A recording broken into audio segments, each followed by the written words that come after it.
12 to 3 p.m. She about to go in. Dubs and Kuziradi, Mondays to Friday, only on UFM. In tune with you. So in tune with you. It is the business plug. Mohale Moloi, head of content. Welcome to the Midday Boost on UFM. Do melang? Legai? Hitting legai? Jo, we are scared. And we thought, you know what? We'd love for you to pop through, head of content, help us break down the red flags and, of course, how creators can protect themselves, of course, in this fast-moving kind of space. And you know, just do better moving forward.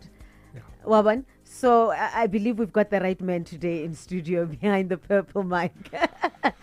For those, though, who might not fully understand the Alabuga scandal, can you break down what exactly happened and why it's being called a turning point for the creator economy? Yeah, Tabayo, turning point, right? Yeah. So for me, it's a crisis of truth, right? Sure. It's testing how much we trust in the creators that we all love to watch their content. We spend time on their feeds in the evening or in the morning, however you are. So it's really a question of right? Okay. It's asking that question. But in terms of what happened overall, there's content creators from all over Africa that were working with to promote this company called Alabuga, and you are going to be able to go to Russia, or you're going to go to this country or study abroad. But how about as a study, as you're working in a factory with really long hours. Sure. People were exposed to toxic chemicals. And this isn't right. So promoters were promoting one thing, but the reality was completely different. Sure. But how does that even happen? Would you say that it's perhaps this very program that sold a lie to them? Or is it just lack of research? And lack of research. How do you go in there and make sure and find those red flags? No. Actually, this place is dodgy. I mean, what would you do? Would you have to go to the said country and see for yourself exactly what is happening with this program? See them in action? So for a content creator, someone who works in the influence space, I like to call them creatorpreneurs, because what they're doing, it's a digital business. Promoter themselves as a brand, promoter their audience, and they're giving the brand access to that space in a way that's actually authentic. So I think that's a first part of the puzzle that I'm looking at, is that you actually have to see yourself as a business person. You're running and operating a business, and we can even talk about that a little bit more because there's more details. But how do you figure it out? Like, how do you know hore? Right. Reviews. Let's see where other content creators have posted. What have they said about them? Because you can ask your community or ask around and find out about this brand. Hey man, chomi, or is it just about getting the freebie? And as you were pointing out earlier in your introduction, people are struggling to find work. So as soon as something really good, something it's going to change your life comes along, you want to take a hold of it, right? Yeah. So let's have that initial pause. Because usually when something sounds too good to be true, it is. Absolutely. That's the problem, right? So before getting into a campaign, I think it's really important for content creators, anyone out there, to just do that initial vetting yourself. And it also helps to work with a trusted agency, someone who's experienced in the space of working Lidi Brande. Or really to how do you get out there and how do you make sure even the contract is in your favor? I like what you said earlier, because you mentioned pause and vet. Saying get excited, accept, and then pause, and then vet, because then that's late. But you also mentioned trust, right? Influencers live off trust. And when that's broken, as such it is, it affects everybody, right? Agencies, platforms, and of course the creators themselves. From your perspective, though, how fragile is the trust right now in Africa, would you say? It's definitely being tested, I will say that. But I also think that Hunale like where we can build back better, essentially, right? Because let's not forget what the creator libona like there are people who are just like you and me. They have, some of them have jobs and some of them are just doing it as a side hustle. Sure. But post content, we enjoy the content that they're posting. I was at Kota Fest this past weekend in Soweto, and people were posting content and it's just that thing that makes you feel like you're a part of this.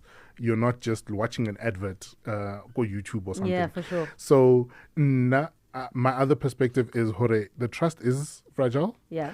And there is a way to build it back better. And I think with agencies like ours, working with platforms, working with creators, working with brands themselves to build this ecosystem that's a bit better, and working with creators who must from now on also look at themselves as a stakeholder. They have a very important say in this whole ecosystem. Very big role in this ecosystem. So once you see yourself as that, how to fail up who's done content, 100%. You're a business owner who is enabling brands to get access to your audience.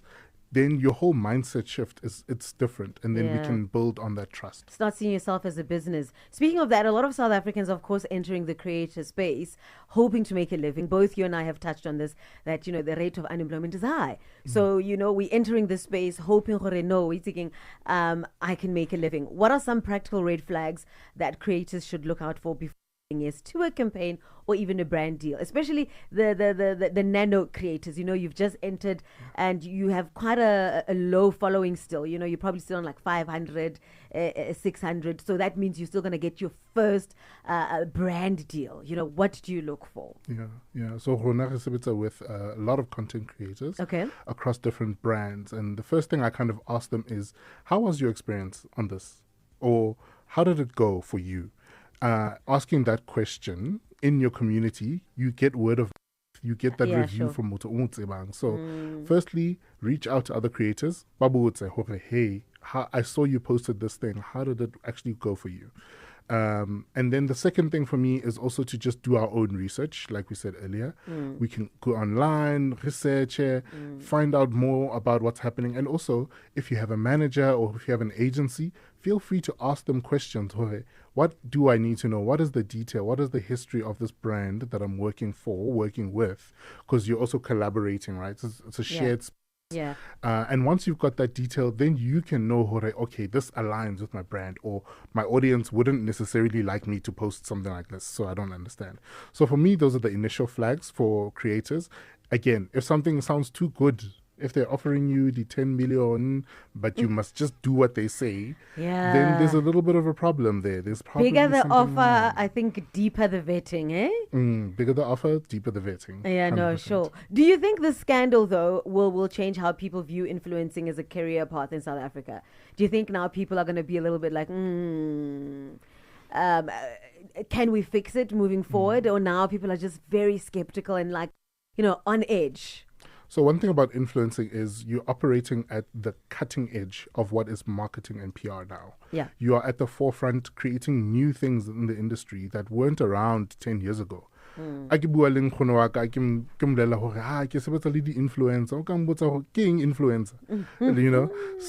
that kind of thing means that there is still a catch up for the regulation side. There's still a catch up to be done.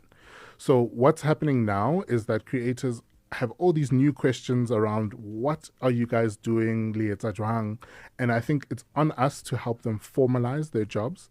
Gibone the other day, SARS is also looking at the money that content creators make, even from brand deals where they're just going on the trip. They're looking at that much closer. So litabayo tax itla into the picture. So how do we formalize this creator economy? How do we help them build the structure where they can understand contract earring at the end of the year, I think all of those things mean that we can formalize this economy and also make sure that people don't lose out on valuable opportunities. I love that you're saying formalize, because what influencers are doing is you being a freelancer. And I think in the creative space, a lot of other people, I speak of broadcasters and musicians, They've learned to understand that they need to formalize it very quickly, especially with regards to the tax man as well. Because they found themselves in so much trouble in the past. So they quickly had to understand how you actually are a business. Look at yourself as a business, function as a business, right? And I think with the influencers, they slowly transitioning. But I think with this kind of scandal, it's now going to push them even further. I think it definitely has pushed the envelope a little bit further. I'm going to put you on the hot seat real quick. If your culture was a song, which one? If my culture was a song, it would probably be WHP Legend. It. Be an animal for a day, which one? Easy. Cat. Why? 9 lives. Okay, makes sense. 9 lives. Yeah, you don't want to die. Hey, The emoji you use the most? It's the heart emoji. Which color? The blue one. I use purple. I use purple. I use purple. For you understand? Yeah. All right. Thank you so much for joining us today. Any closing words just in terms of the scandal? Also, just as advice for influencers in general. So, I don't like to be too prescriptive. Sure. My only closing words is that, guys, the creator economy in Africa is at $3 billion right now. In 5 years, it'll be at $30 billion. So it means honali the opportunity to do work with brands. But as long as we stay true to our own personal brand, our own values, let's jump guys. Like, let's just take a second, consider the implications of what we're promoting before jumping in it. Because trust is the whole ecosystem. If people don't trust you, then there's no point in what we're doing. And nobody's going to want to do business with you anyway in the future as well. Yeah. Mohale, thank you so much for joining us. Very insightful. We will remember to pause, vet, and then say yes, not the other way around. Thank you.